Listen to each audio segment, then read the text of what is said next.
Okay, hello everyone, and a very warm welcome to this live virtual session brought to you by People Matters in association with Edcast. I'm Jerry, I'm part of the content team here at People Matters, and it's a privilege to welcome you all for this discussion today. So, we're talking today about elevating employee experience, upskilling as a lever to boost EX in a hybrid world of work.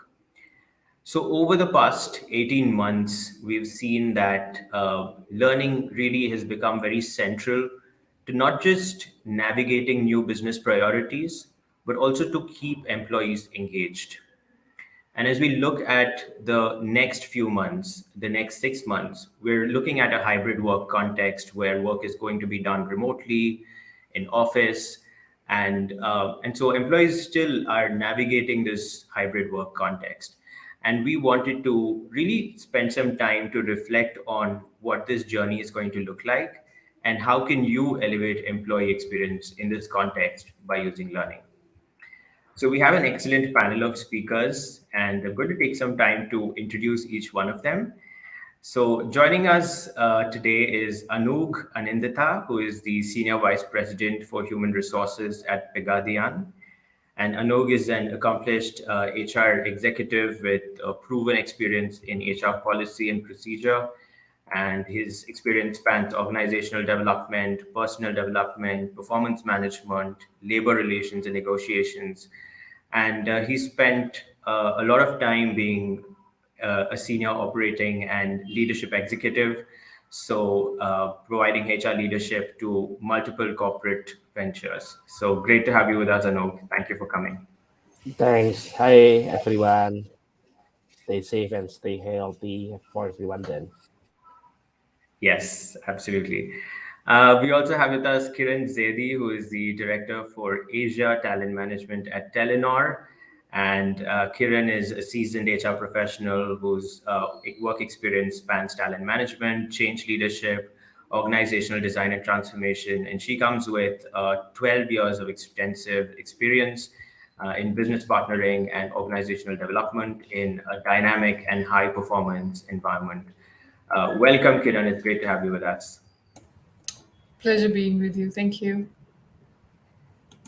Great. We also have with us Casey Mee, who is the Global Head for People Capability Learning Technology at Standard Chartered Bank. And as part of his role, he manages the bank's learning platforms and is responsible for strategic partnerships within the digital learning space. And Casey has been involved in corporate learning for almost 20 years. And prior to Standard Chartered, he spent 10 years with a leading global knowledge solutions company. And even before that, he's worked in wealth management and has the experience of being on a professional rugby team for New Zealand and UK. So great to have you with us, Casey. Thanks very much.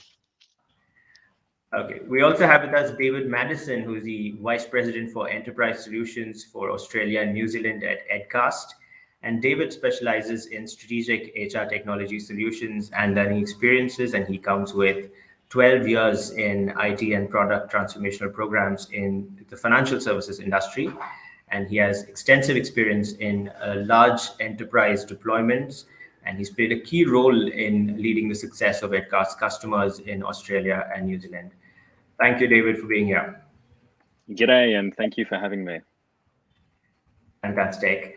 So for our audience, we are going to have a Q&A at the end. So if you have any challenges that you would like to share, any comments that you'd like to share, please feel free to do so using the chat feature that's at the right-hand side of your section. And also ask questions, and we will take them to the end of this session. So without any further ado, let me invite our speakers to share their thoughts. So our first reflection really is, over the last 2 years, what have been some of your learning in terms of employee experience and learning? So let me start with Casey, and then we can go to Kiran. Yeah, hi, Jerry. Thanks for that kind introduction. Can you hear me okay? Yes, we can, Casey, yeah. Yeah, fantastic. So, look, the last 2 years has obviously been very, very difficult for the world. Certainly, Standard Chartered Bank, we've got 90,000 employees over 60 countries, spread right around the world. And COVID has hit us really hard, like it would for many, for everybody, joining the cast today. I think from a learning perspective, we saw a massive shift in 2020 from what we were doing in face-to-face delivery, instructor-led delivery, and that's sort of basically inverted to all pretty much digital learning or virtual deliveries. So that's been that's challenging. We were lucky because we did have the learning technology set up for people to continue on their learning journey, their reskillings journey. But obviously, I hate using this word pivot, but we've all had to do that to a certain degree, and for some organisations, it's been a trickier road because they haven't had that sort of set up from a learning technology perspective. And I think what we've found, obviously, with people working from home, and certain countries, I suppose, sort of getting through the pandemic and opening up faster than others, we've just had to be really, really agile in particularly how we, deliver learning and how we sort of engage our employees and how that flows into the whole, employee experience. But for us, I think we've done some really great things, which we can dig into a little bit later. We haven't got everything right, but certainly, the challenges have been vast. But I think, our senior leaders in the organisation have really supported our employees and through this whole pandemic. And, from a learning perspective, we've done some really fantastic things, and looking to the future and how we can build on that. Great. Thank you for sharing that, Casey. I think the massive learning shift that you spoke about, and the role of technology in sort of enabling that, we'll dive a little later into it as well, but thank you for sharing that. Kiran? I think it's an interesting question because in the past 2 years, the way we see it, the needs and the measures in this space have changed quite radically in the past 18 months. So, for example, we used to measure employee experiences through employee engagement surveys, which, by the way, is still very valid, but with a specific focus on employee well-being as an important measure, maybe, where mental health was being focused as well. And I think this also connects really well on how the learning portfolios, which just Casey was touching upon, have shifted in the past 2 years in order to keep the employees engaged overall, and then being able to retain the ones which are very critical for the business. Because I think talent retention has also been kind of a top priority for all the CHROs working across the globe. I think when it talks about learning programs, so leadership learning programs or overall learning programs have moved from very traditional setup, not just being physical towards virtual, but I think in terms of how we approach them as well. So for example, now it's not just about, if we take an example of a leadership program, it's not just about how a traditional leader should work and how a traditional leader should coach. It's a lot more on how do you manage culture, engagement, productivity, role modeling, staying relevant, all of these factors while you're working in a hybrid environment. So I think it takes on a lot more from a learning perspective to build that kind of knowledge in the organization. And it has, I think the adaptability is there in the employees and the leaders. But on the learning side of it, there has been a huge shift in order to really cater for these kind of changing needs. Now, because also for the fact that we're looking at leaders who are not just general managers, but functional experts who can lead the teams to deliver on the business strategy. So the idea is that now it's part of the strategy, which every business strategy is trying to be very pandemic proof, which it is not. But talent strategies and learning strategies, I think, are fundamentally helping out. I mean, making sure that the employee experience is managed, and we give them the most relevant learning experience to keep them productive in such a vulnerable time. That's right. So, yeah, I think a number of points you made here, Kiran, with respect to well-being and the overall shift that businesses are navigating, right, from a culture perspective, a productivity perspective, and you had to sort of rethink learning amidst all of this, right? And it sort of also moved to a business priority level. So, thank you for sharing that. Anoog, what are your thoughts on the big shifts? Well, I think I agree with Casey, because I think we are in the same industry in the financial services. I think we have some difficulty to to run the learning by online mechanism, because there is such of training program that has to be offline, because there's some um, practical things that we have to use for the audience, etc., etc. The other things are also same as Kiran. Our employee experience built on the employee well-being, because the last 2 years it's very difficult to maintain the employee well-being in our organization with the 14,000 employees, with the 4,000 outlets across Indonesia. So I think it's really, really very much difficult to maintain that employee well-being. But again, with that 14,000 employees, I think it's also we run um, learning online learning smoothly, and also we start to have like 70-20-10% learning mechanism. I think it's what we will do for the next future works, Jerry. Thanks.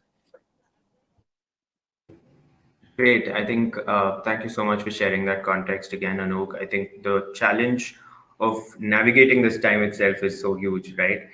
And we'll get back to that 70 2010 point, I think, a little later. But it's great to hear your thoughts on that. David.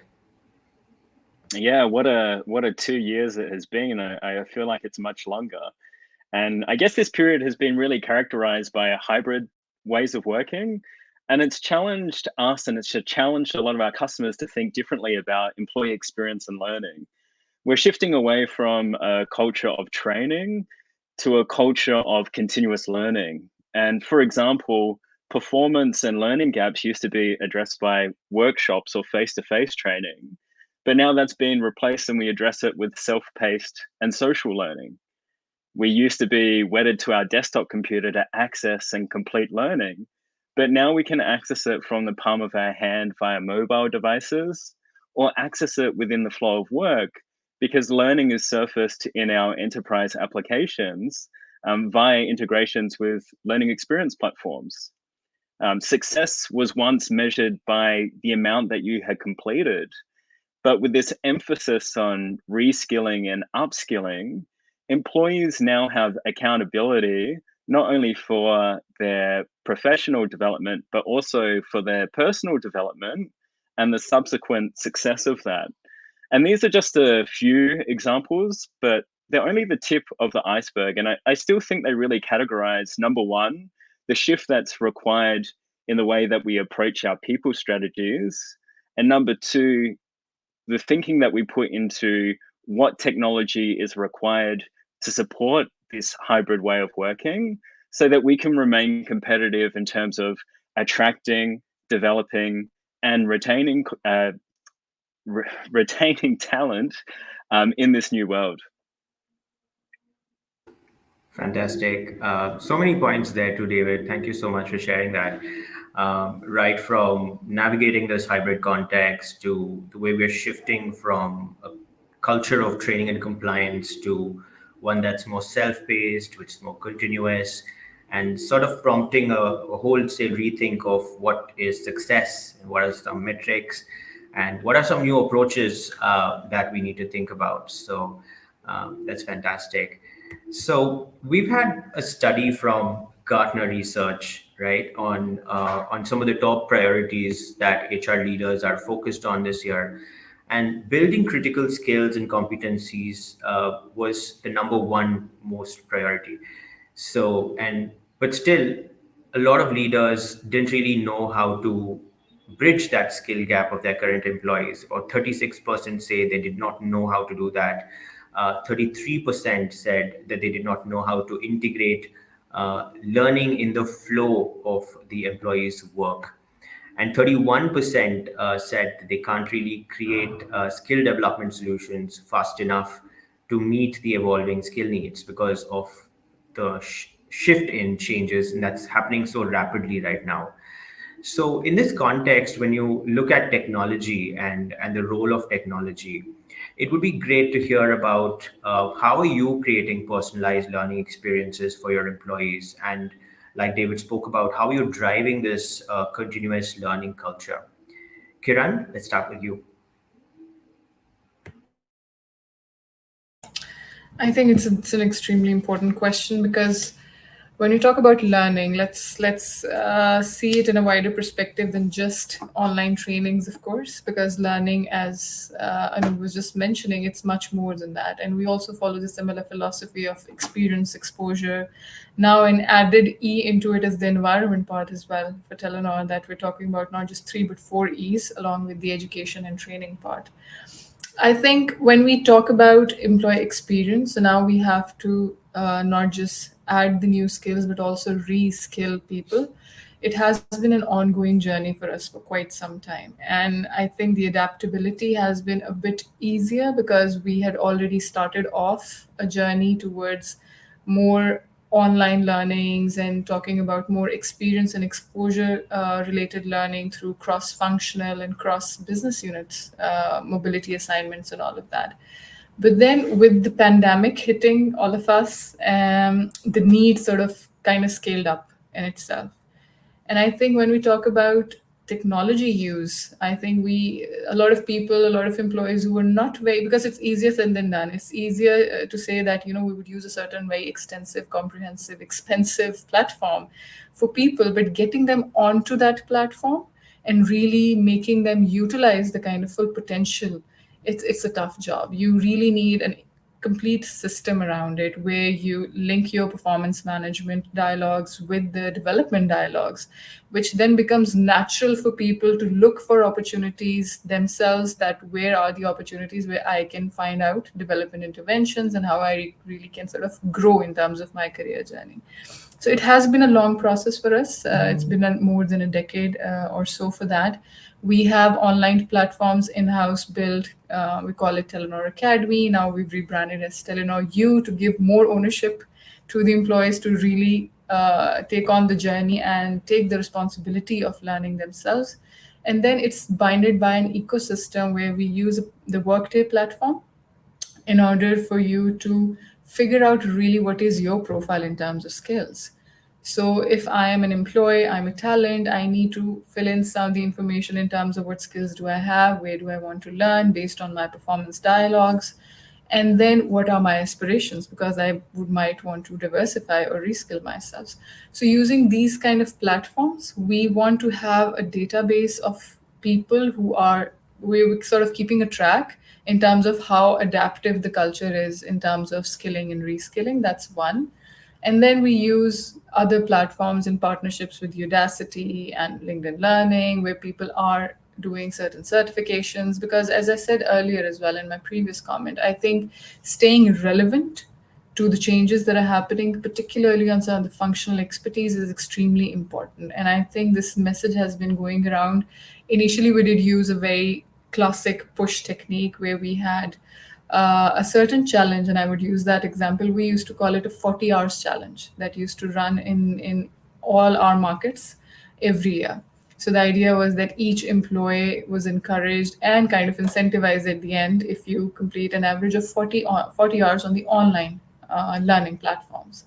But now, given the fact that there are discussions being pushed around development dialogues that needs to happen every quarter, so you're pushing that dialogue and really putting a kind of a push in the culture, making it part of the business strategy as well, that there are certain critical competencies, for example, that everybody requires to have if they really want to feed into the strategy and stay relevant with the business. So I think that kind of push really helped create that kind of habit where people are now actively looking for opportunities to figure out, where I can find more relevant certifications, where I can find more. So for example, we have very good success stories of people who've been working all their life in IT operations moving into business intelligence, because of course there is a functional link there, but then they took a journey of 9 months, 18 months, 12 months, because there are intermediate and advanced courses that are available to make that shift. And then they were able to make that shift within the organization or within a different market, but staying with Telenor. So the idea was that these example and testimonials also helped in creating that kind of culture that you were talking about, that yes, this is possible. You coming out of your own expertise and diversifying them and staying relevant.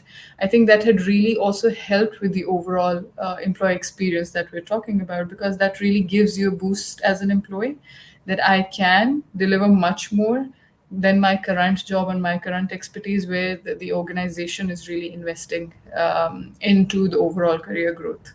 So that's how we've been doing it. Fantastic. That's great to hear, Kiran. I think your emphasis on addressing the why, right, of performance management and mapping it to career conversations, and the cultural aspects of it, the environment aspects of it. I think all of this, in a way, inform the technology, right? And I think that point you're making is really spot on.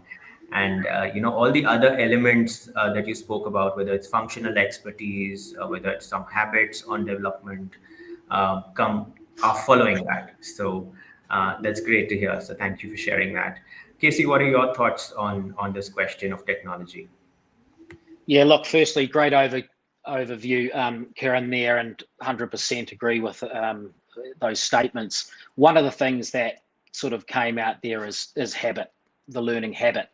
And look, I'm a learning tech guy, right? So I could go straight into the technology stuff, but the big thing is that you could have the best technology in the world, but if people don't have a learning habit to actually go and utilize the learning, it doesn't matter, okay? It's like anything. If people don't know how to access it, if it's problematic for them to access learning, if they struggle to find learning, if it's a chore, okay, if they don't know what to learn from an organizational perspective, okay, for their role, then you're fighting a losing battle. So, I mean, like many organizations, Standard Chartered, probably 4 or 5 years ago now, started down this road, but I joined the bank in August 2018, and we were sort of really looking at how we can sort of move from that very compliance-driven push learning to the pull and sort of expand that learning habit to, hey, I'm just going to do the bare minimum of what I have to do, right, from a regulatory perspective. Now, don't get me wrong, Standard Chartered's a bank, and we still have a shed load of regulatory and, country jurisdictional stuff that people have to do to perform their roles and be authorised from covered person's perspective, which I'm sure that many of our listeners do. So that hasn't gone away, but there's certain things that we've done with our mandatory learning to improve that and get people through that faster. And if people have, been working in the banking industry for 20 years, why do they have to go through an anti-money laundering course every single year for 2 hours? Okay, so there's certain things how you can use technology to improve that experience for a start. But one of the big things for us was, let's put in a learning technology architecture where, one, we can consolidate where people go to actually find and use digital learning. Okay, and I'll give Edcast a plug here. So we basically use Edcast as our learner experience platform, and we call it Discover. And basically that is our content aggregator. So we, as some of the others have mentioned, use digital learning partners, and we have some of the big players in the market, and they all flow in to Discover. Okay, so that is our hub for digital learning. We still have a learning management system, by the way, that sits there on the side for our compliance, regulatory driven stuff. It's an events booking system, etc. But basically Discover is our hub. And one of the big things that we found, from doing our employee engagement and experience sort of surveys was that, people found it really difficult to actually find learning and find the relevant learning for them, and whether that be role related or whether it be things they're looking to do, with their personal growth plans, in their career. And so, probably just to throw a couple of numbers at you, probably in 2018, 2019, we probably had about 15, 20,000 people accessing our digital learning partners right across the board. This is excluding mandatory. In 2021, for our Discover platform, we had over 74,000 people access the platform and actually do something. So from an active user perspective. And now from a monthly active user perspective, we're averaging over 20,000 users per month. And so you can see that from a learning habit perspective, we've really focused on that sort of in 2019, 2020, 2021, and that still continues. But now, from a personalized learning experience, we obviously have the technology that obviously our partners provide, the AI-driven personalization, so that when people go into your learning ecosystem, it's not just a complete dump, okay? That's one of the things you got to be careful of, okay? There is so much content out there, and also now that you've got user-generated content, so our internal curators can go and create content as well as the third-party content. There is a plethora of content out there. So you still got to be really careful that you're not just dumping this stuff, and I use the supermarket analogy. You'd be no good if just you went into a supermarket and all the goods were on the floor. The bananas were with the cans of Coke, and the noodles are with the baked beans and all that sort of stuff. So it's really important that you set up your learning technology well so that people can go and have a really good user experience, easily find things. And also we want the personalized journey, but you also as an organization want to help direct people to the things that are strategic and that they need to know for your organization. So that's something that we've really focused on, particularly with our reskilling agenda. We've got 9 learning academies now covering everything from leadership, data, cyber, technology, digital transformation, new ways of working, agile, etc., that people can go to, that our internal subject matter experts have helped curate. This is the thing, involving the business subject matter experts. This shouldn't be a learning or HR driven initiative. This should be a bank business initiative, and particularly with the reskilling, upskilling initiatives that are so important for organizations as the technology just expands. And we hear all this doom and gloom about robots taking over and things like that, but it's really important that you are engaging your employees and looking at how maybe their role is transitioning to something else, and how do you sort of build them through that progressive ladder to actually reskill them as you go forward. So that's just a couple of thoughts. Great, fantastic. I think I think you also spoke a bit about the why, right? And you situated the role of technology there in enabling that discoverability and enabling that alignment to role-related content. And that's something that technology is playing a very important role to also motivate employees to pick up learning on their own. So that's great to hear that you have this Discover platform that is just bridging everything else in a single place. So that's great. And I just add too that sometimes we can you can overcomplicate things. Learning should not be complicated, right? If it's hard to find things or hard to find, what I should actually do, you haven't got it quite right. Okay, so my sort of advice on that is with your learning technology stack, keep it simple. There's lots out there that you could use from a content perspective and lots of different platforms, but keep it simple. Start off, sort of baby steps and build it up. But really, I think having one place that people can go and access learning is really, really vital, rather than it sort of spread all over the place. And that becomes a real problem for employee experience, from the learning experience for a start. Absolutely. Absolutely.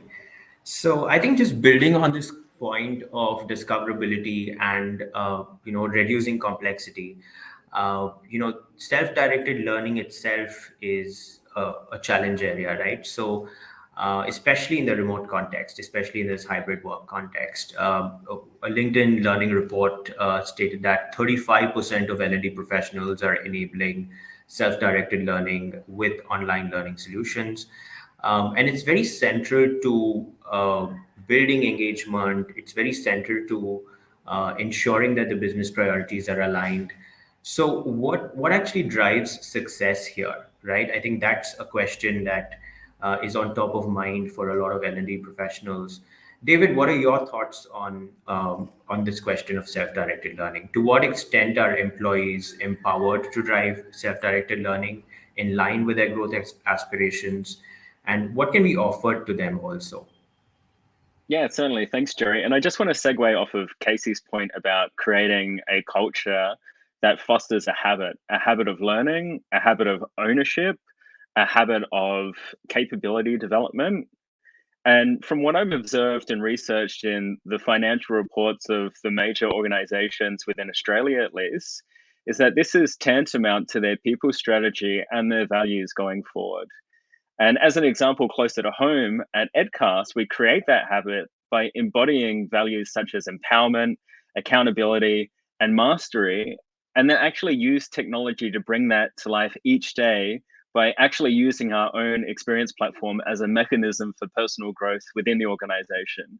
And Casey and his team at Standard Chartered Bank use the same LXP to do the same. So the question is, what are some of the ways that we actually do that? Well, with technology these days, I can access my personal profile and complete a self-assessment on the skills that are relevant either to my current role or a future role. I can also invite my manager and peers to complete an assessment on those same skills. And based on that 360-degree feedback, content has already been mapped to the skills and the associated proficiency levels so that I can take control and add that learning into my learning plan and use that for personal growth, either in my current role or for a role that I want to strive to achieve in the near future. Self-discovery is also important. So similar to what Casey was speaking about before in terms of setting up academies, you can actually arrange content into content containers called channels, much similar to the way that Netflix or Spotify organize their content. So I can browse through these different topics, follow channels so that I know when new content is posted to these channels. But it's another way that I take ownership and build this habit in terms of building my capabilities on a daily basis. Apart from discovery and self-assessing, technology also leverages AI to surface content that's directly linked to the topics that I'm actually interested in learning about. So when I onboard, I can set up learning goals. And then when I log onto the platform, I'm actually served up a personalized feed of content that's directly related to those learning goals. And this is important for two reasons. Number one, it helps me build capability in those areas. But number two, when we reflect on habit again, it helps me build a daily learning habit. And this is super important because it keeps me coming back to the platform. But the success of any enterprise application is based on engagement and users returning and being active on the platform. So there's a twofold win there. From a social perspective, I can follow peers and they can follow me. So this really fosters mentor-mentee relationship, because if I'm creating or curating content, people who follow me get notified and vice versa. And then it's really important to also equip people leaders who are responsible in terms of embedding those values and those habits and creating a culture that celebrates personal development and the ownership of learning by giving them visibility of what their team are up to, not only based on the activity that they have on a learning platform per se, but also giving people visibility of their team skills so that they can leverage those strengths. It also helps people leaders understand what their people are actually interested in learning about. And that's so powerful in terms of keeping their people engaged. The second part of the question, Jerry, that you asked was, well, how do we access these things? Well, via the web experience is standard. It's crazy to think that we can access it via mobile nowadays. Like 10 years ago, that would have been unheard of to access your mandatory compliance training via a mobile device, but that's the reality now. So we can't take that for granted. But there's also learning in the flow of work. So with add-ons into our productivity tools like Salesforce or ServiceNow or the Microsoft Office suite, I can access those tools and have content fed to me whilst I'm in the flow of work. So I can focus on the task at hand or the customer that I have in front of me. Or from a collaboration perspective, organizations spend lots of money encouraging users to use collaboration tools like MS Teams and Slack.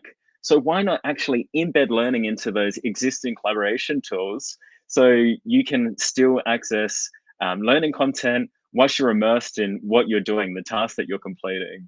And then finally, on average, users Google 3 to 4 times per day. I think that's understated. Mine's a lot more than that. But you can also embed learning into tools like Google Chrome so that when your people are searching for content, the first content that's surfaced to them is content that you've already vetted and aggregated into your learning experience platform. So you're driving continual engagement and hits of this content that you've already aggregated into your platform. So in terms of self-directed and how this supports personal growth, there's so many different aspects in terms of how this is supported with the technology that's available these days via learning experience platforms. Great, great. Thank you for sharing that, David. I feel like we've had a mini crash course on the possibilities of technology with everything that you've highlighted. So thank you so much for such a wide-ranging overview of the possibilities that are available in front of us. Anoop, what are your thoughts on aligning self-directed learning technologies? Yeah, well, I think summary up from the what David and also some the Kiran thoughts that the most important things for I think the last 1 years, or let's say one and a half years, then we are very much doing the upscaling and reskilling, especially for salesperson, especially for marketing persons, and some of them using uh, the methodology of 70-20-10% methodology. So we put a lot of effort on how that the learning should be on the experiential learning instead of the classroom learning. Of course, like David mentioned, also the Casey mentioned that we have a learning management system, but again, the learning management systems have a lot of things that we have to set up in the beginning, like bandwidth, the culture itself, how the people use the LMS, how the people use the knowledge management for some reason. It's not so easy to to build that culture that people usually come to the class on the formal learning, but now they use the platform, they use the technology for the formal learning. But the other things, like we force them to use like 20% of social learning, so they can have a coach, they have get a mentor, so it's easy for them to increase the capability, increase the capacity on sales and marketing. That's we call it as upscaling and reskilling for the sales and marketing. The other things, like we put them into the real world of marketing and sales, so that we hope that they can have like 70% experiential learning on direct job, and they can learn how to sell our product, because selling the pound shop in Indonesia is not easy. We compete with the bank, we compete with the financial technology platform, and etc. So that is a basic things that how we we increase uh, the self-direct learning, and also how the employees can access all of the platform. That's Jerry. That's great. Thank you so much for sharing that, Anug. From that experience of enabling learning for the sales and marketing team, you spoke about not just giving them access to learning, but also enabling coaching, enabling real work to bridge that gap. So thank you for sharing that.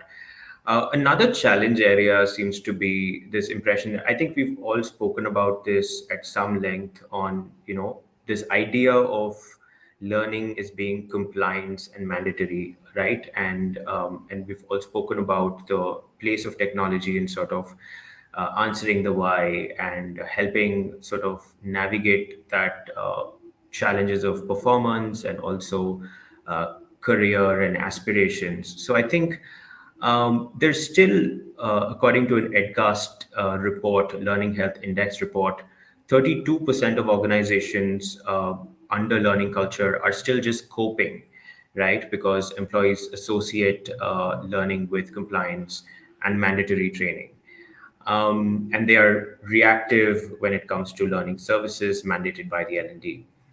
So, what initiatives are you taking, Kiran, for example, on building that culture-driven commitment as opposed to compliance commitment?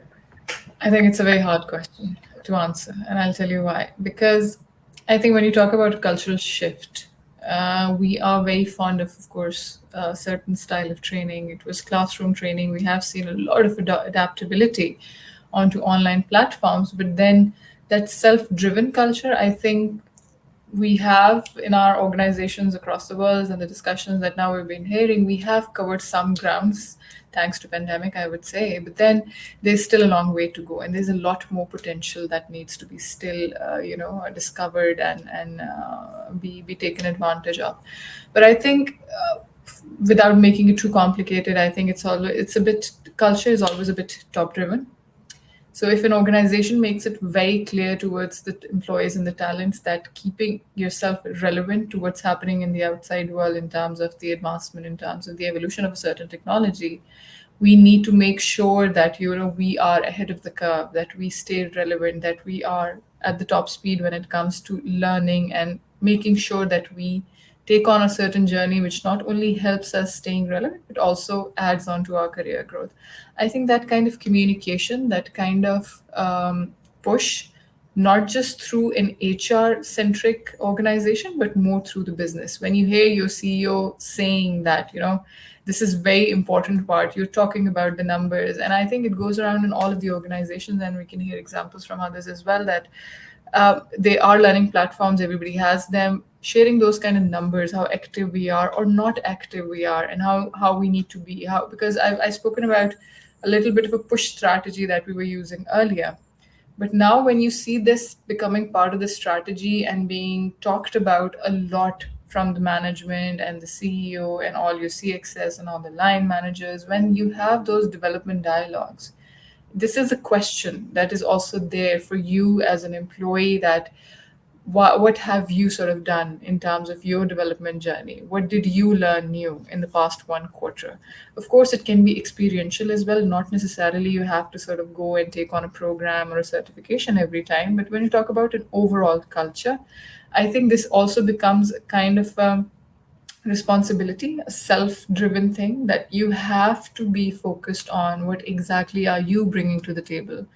6 months down the line, the technology is so rapidly changing. When we talk about any field, be it BI moving into data sciences and IT becoming more agile, all of those things have moved so rapidly that people had to stay abreast of what is changing, and they felt that kind of pressure. And then that also is kind of validated when you see it through the numbers and the scaling of certain expert programs that we were offering earlier, we see more interest, we see more people signing up for it because it is a self-nomination that goes on now in majority of these programs. So you see more and more people signing up for these kind of programs. Why? Because the communication from the top is very clear that this needs to be done. So nobody is sort of pushing you in a way to do it, and nobody's following up, and nobody's asking you if you've done it or not. But the top down communication is kind of creating that culture that this is one aspect which is very important for us to stay relevant, stay in the market, keep growing with the business itself. So I think that has put some kind of that awareness in the organization as well, to make sure that we keep providing the platforms and the resources while employees are still sort of getting hooked to it, signing up for it, so that this, because we call it a career journey, there's a reason we call it a journey, because everybody understands that if I have to take on something, if I have to go from A to B, that journey needs to be taken up, and it takes time. So the commitment from the organization is that we invest time and resources, but you need to sort of pull yourself together and come forth and take that opportunity. And I think it's quite clear across everywhere in these learning interventions that it is you who take the responsibility and really utilize the potential. So I feel it's more around communicating as much as we can. Great. I think that's a great summary, Kiran. I think culture and communication and leadership being very central apart from all this technology that sort of helps us along the way.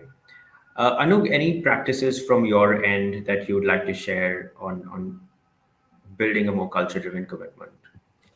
Yeah, well, I think for us in Pegadaian, it's a bit fortunate because we in our employee value proposition that we drive, we are focusing on learn, grow, and contribute. So that's those three words. It's really important and it's mandatory for all employees.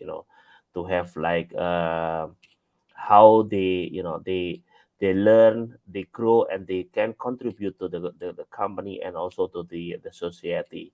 So those three words in our employee value proposition is the foundation, and also having our core values, which is the culture values that one of them is the how we should be the competent in in our you know our journey on our works. That is the that's becoming the mandatory for the all employees to have, rather than we force them to the culture driven learning rather than the compliance learning.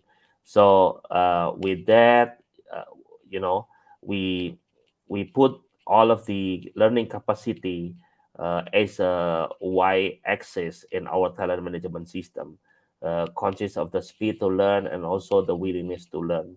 So every single employees, especially for the upper level employees, should understand that they should learn. Then also they should control the pace of the pace to learn and also the willingness to learn.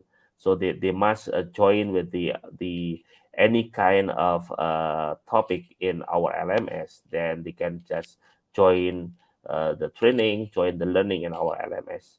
So the culture must be mandatory for the employees to to join the learning. Otherwise, the employees just forget about the learning. But since we have a good employee value proposition, we have a good culture, then it should be good enough for the employees to have like the culture learning. Thanks, Jerry.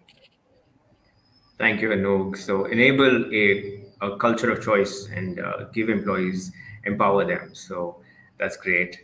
So I'm conscious of time, but we have one last question. And this is a question on the user journeys, right?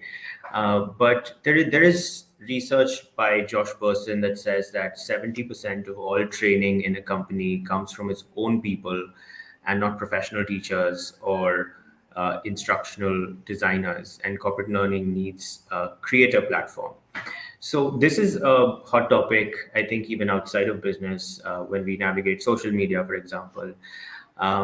Creators and social media platforms are sort of encouraging people to create a lot more content on their own, right? How are you making use of this new possibility, if you will, and what tools are you empowering your own employees to create seamless content? David, and then Casey. Yeah. Yeah, thanks, Jerry. I think it's really important here that as learning practitioners, we always have to be challenging the status quo about how things have been done in the past, that it's not just reactive to things that have happened over the last 10 years, 2 years, sorry, but our thinking is actually set up proactively so that we're prepared, and our people are empowered and equipped and have the capabilities to set our business up for success over the next 5, 10, 15, 20 year long term. And this all starts with the democratization of learning. And the democratization of learning, which we've spoken about a lot so far, is the learner being empowered to own their own development. And this is important, it is critical. But the democratization of learning is also about a significant shift in the way that we approach learning from an organizational perspective. And we need to move away from a top down training approach to learning and equip our people with the tools to share their expertise more broadly across the organization. After all, HR is already doing an amazing job at attracting talent to the organization, and technology has now evolved to enable learners to easily create and curate content. And when you couple these together, it's extremely, extremely powerful. With talent and an experienced platform with simple to use curation and creation tools, you really do unlock the power of tacit knowledge within the organization. And this goes from creating videos to podcasts to polls to quizzes to sharing links. And this can be done from mobile, from the web experience. But when I was reflecting, especially on what I've seen some of our customers do and what we do internally at Edcast, we're an organization that has development and talent and learning at its heart, but we don't actually have a learning and development team. And this is what I mean when I talk about how we're shifting our thinking about the democratization of learning away from the individual to how do we create a culture that fosters the democratization of learning as a very powerful asset within the enterprise. So internally, how does this come to life? Well, without an L&D team, we equip the expertise or the SMEs with our organization with creation tools on the experience platform. And this is where they truly democratize learning. So for example, our product managers create learning pathways before the launch of key features and enhancements, and this gets assigned to everyone within the organization. So the ownership is on the product manager. Or for example, our chief HR officer will upload new or update policies and assign them to this on the platform so it appears in our learning plan. And even each week in our immediate team, we run a weekly upskill session. And then any of the content or recording is actually curated into a channel that we own so that we can refer to it in the future. But even more powerful, if we have a new starter come on board, they have access to that information that's been shared by their peers that helps them bring them up to a competency level much faster. So to make this seamless, we really haven't set many guidelines in terms of content creation. And I think that's key because over time in your analytics, trends will emerge and patterns will emerge to help you to identify which content is really resonating in terms of what's getting the most completions and likes and comments and bookmarks and shares. And it'll also start to highlight which content modalities are the most popular. So videos, et cetera, et cetera. And it's crazy because you think about it in our personal lives, we access this type of content via YouTube or podcasts to help us put up a shelf or to train our dog or to look after our kids, for example. Why aren't we using that within an organizational context? I mean, in this way, by using technology, we make this experience very seamless for our people.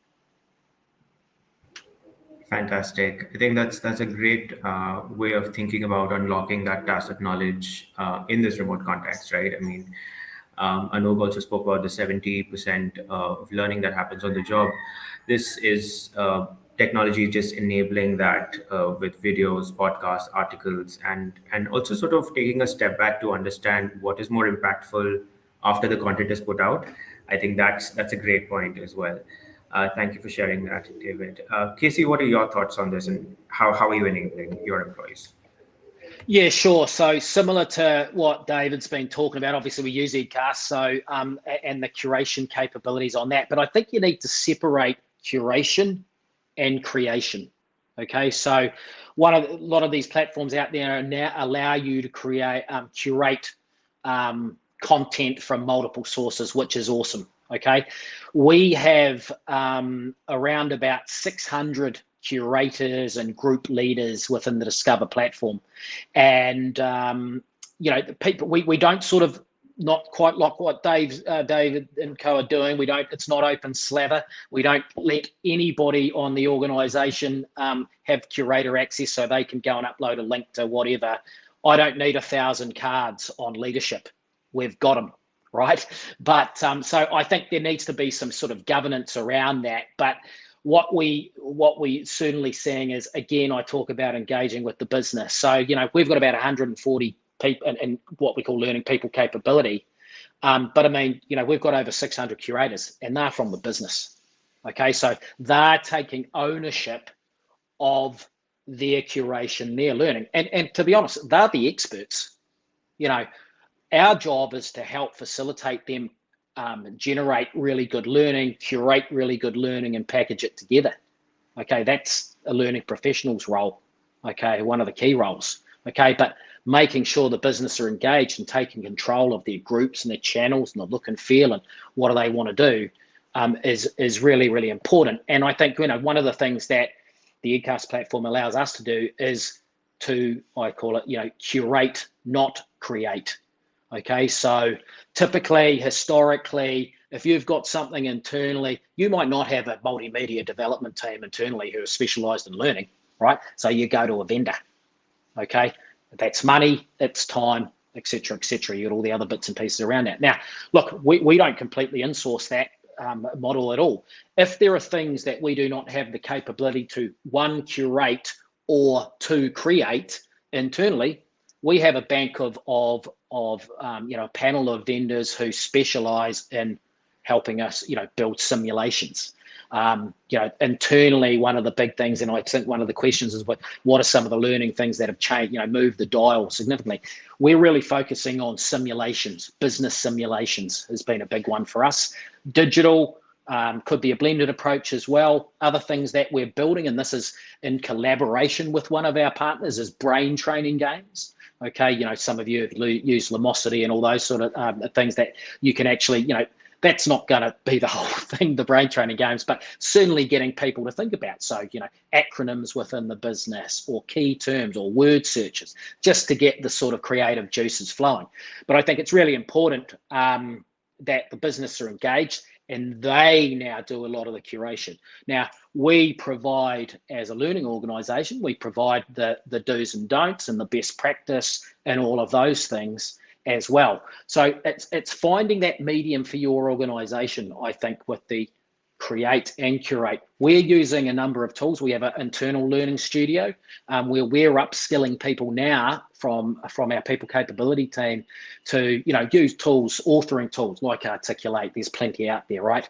But to get that, there's some of our guys who are learning with partners, upskilling around sort of some of the programming languages, multimedia development, graphics packages, Adobe Creative Cloud, all that sort of stuff, so that for a start, the more simple stuff, level 1, level 2 sort of stuff, we can actually build that internally. That's not saying we're not going to use external vendors, not at all.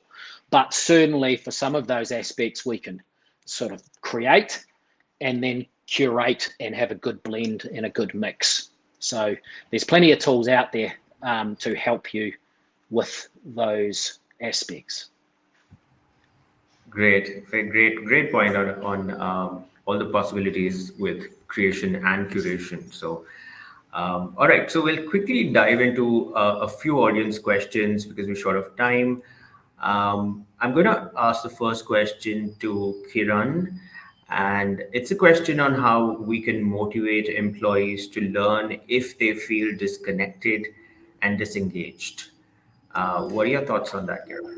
I think let's agree to the fact that not everybody would be up for upskilling and reskilling in the organization of thousands of employees. So I think what's important is to, because not being engaged to learn further or grow in terms of your own portfolio, we need, that's just one of the symptoms. We need to find the root cause. Normally with the pandemic, we've seen with a lot of remote working or now hybrid working, it's very hard for the employer to keep the employees engaged and keep that kind of connection that is required to keep somebody on top of their game in terms of not just performing but reskilling and upskilling as an important intervention. I feel what's important here is that connect, of course, that they know why they're there. So that purpose need to be very, very clear, that why are they doing that kind of job. So I think what's missing now, and which sort of falls into the cracks while communicating in a hybrid work environment, is the overall motivation to work with an organization, the purpose that we all relate ourselves with. Everybody has one. So if that purpose is not clear, people do feel disconnected. So I think that conversation needs to happen. And then I think another important bit of it is not having a proper structure around it, which leads to a certain, learning intervention or learning program. So those conversations which are tied with performance, and not necessarily those are happening whenever there's a performance review, it can happen anytime. When you feel that the person is lagging behind or they're not connected or they're not engaged, it's important to sort of connect them back to the purpose, why they think the job was important for them besides the practicalities of having a job. Otherwise, what is a bigger purpose, and understanding the real need.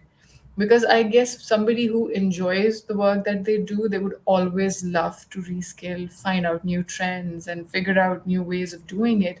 And I think the gentlemen here, they've spoken about great kind of accessibility and technologies that are available, which are mobile. You can just palm of your hand, you can access, there's so many resources. So I think that as a product, resources are fully there. It's the willingness that we're talking about, and I think that comes from that connect that the person needs to have with the employer, with the kind of work that they're doing, and an understanding of what future holds. If they have that kind of career path and that line of sight, then I think resources are there and sky's the limit. Great, great. So enable employees to clarify and really question, prod them to think more. So I think that's great. So there's a question on, please share with us training programs that have been a game changer. I think one game changer that Casey highlighted was simulations. David, is there anything else you'd like to add on from your clients? What has been game changer for them, or what would they tag as game changer? Mhm. Nothing beats the ability to curate content, as Casey mentioned before. So often there's huge course catalogs that are available to users, but they get lost. You could spend a lot of time completing dozens and dozens of courses, but if that hasn't been curated and contextualized to the contents of the organization, it's very difficult to derive value from it. So I think that what's been really insightful is seeing curators from within an organization actually taking different pieces of content from the aggregated landscape, a module from the learning management system, some content that's been created by an SME, blending that with premium content and open source content to really derive value, and be a real game changer in an organization, not only for capability uplift, but also for driving consumption of content that you've already invested heavily in. Right, right, absolutely. I also wanted to ask a question on leadership, but before that, I think there's one question on, how do you think about skill graph and how do you think individuals will be able to use it for their development plan? Does anyone want to take this? I just want I to open it. I think Go it's an on, Leo. Edcast question. So Yeah. skill from what I've covered today, that's only a few, I guess, features that are available on the Edcast Swiss Army knife of skills and talent development. Skills graph is another component of our skills DNA that we offer, and effectively it's the underlying taxonomy that sits behind the platform. So we use a global taxonomy, and to my point just a moment ago in regards to contextualization, And what we enable customers to do is actually contextualize that taxonomy so it's more relevant for their people. And the benefit is for the learner that when they're developing those skills, there's value in developing those particular skills because it's of desire within the organization. It's going to help them grow within their current role or grow into a future role. So you're retaining talent by developing skills that are relevant and contextualized to the organization itself. Great, fantastic. So a question on leadership and the role of leadership, right? I think the visibility to leadership is very less when you are working remotely. And Kiran made a great points on the importance of communication and leadership early on in our discussion. Casey, what do you think leaders need to do in this context to inspire employees to learn? Inspire themselves for a start. Okay, walk the talk, as they say. Look, I think we, as an organisation, Standard Chartered really focuses on our people leaders, and particularly in a lot of organisations, leadership's been a huge issue for some, but it's all organisations spend quite a considerable amount of time and money in getting good leaders. Okay, I think internally here, our strategy around our leaders and how we sort of recognise, particularly what we've been going through over the last couple of years, it's been so important, is recognising individuals, recognising how they, their personal health, their mental well-being, not just their sort of performance at work, but how the whole sort of all of those sort of well-being aspects fits into sort of their job, but particularly with what we've been going through, how it fits into the overall sort of package. And I think it is leading from the front. It's really important, internally here, that our leaders have developmental growth plans. If you're not, as a leader, sort of walking the talk as such in that front, then it's very difficult for the people who are reporting into you to follow you. So that's one of the key things for me, is just being, people talk about authenticity, being an authentic leader. I think that's really important. Fantastic. I think that's a great place to pause. Thank you so much, everyone, for sharing your insights. Thank you, Kiran. Thank you, Casey, Anouk, and David, for giving us your time and making this a very engaging discussion. I'd also like to thank Edcast and their team for helping us curate this session, and they played a great role in shaping this discussion.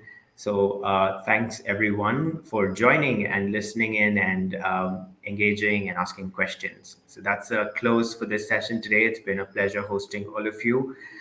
Do stay tuned for more such exciting events and virtual sessions. We'll see you on the other side. Thank you and have a great day. Thanks, guys. Thank you. Thanks, Bye, everyone. Thanks, everyone. Bye.